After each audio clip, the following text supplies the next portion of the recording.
ஏதா நம்ம அத்தாளக்காவுக்கு நமக்கு லேப்டாப் இலவசம், சைக்கிள் இலவசம், மிக்சி இலவசம், கிரைண்டர் இலவசம், ஃப்ரிட்ஜு இலவசம், 1000 2000 8000 10000 காசு எல்லாம் இலவசம் கொடுக்குற அரசால் ஏன்டா தண்ணீரை தர முடியல?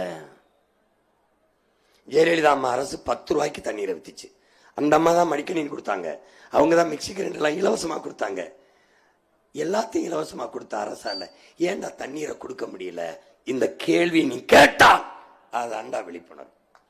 ஏன் கொடுக்க முடியல? ஏன் கொடுக்க முடியல? தண்ணீரை நான் தரமா கொடுத்துட்டா, என் மக்களுக்கு காசு இல்லாம கொடுத்துட்டா, தண்ணீரை விற்கிற முதலாளி பாதிக்கப்பட்டு விடுவான். அவன் பாதிக்கப்பட்டால் எனக்கு என்ன? அவனிடம் இருந்து வருகிற ஆயிரக்கணக்கான கோடி கமிஷன் நின்று விடும். இப்போ நீ தலைவனை தேர்வு செய்திருக்கிறாயா? கமிஷன் வாங்குகிற புரோக்கர்களை, தரகர்களை நீ தேர்வு செய்திருக்கிறாயா? இதை புரிந்து கொண்டால் நீ விழிப்புணர்வு அடைந்து விட்டாய்.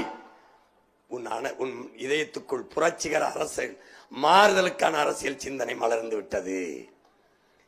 நம்ம ஆத்தாள் அப்பனுக்கு கிடைக்காத தண்ணீர் எப்படி அந்த முதலாளிக்கு மட்டும் கிடைக்குது? எப்ப போன் அடிச்சாலும் கூட அவன் கொடுத்துறானே, எப்படி எங்கிருந்து வருது? அது தண்ணி தானா? எதை நம்பி குடிக்கிறோம்? எப்படி நிலைமை வரும்?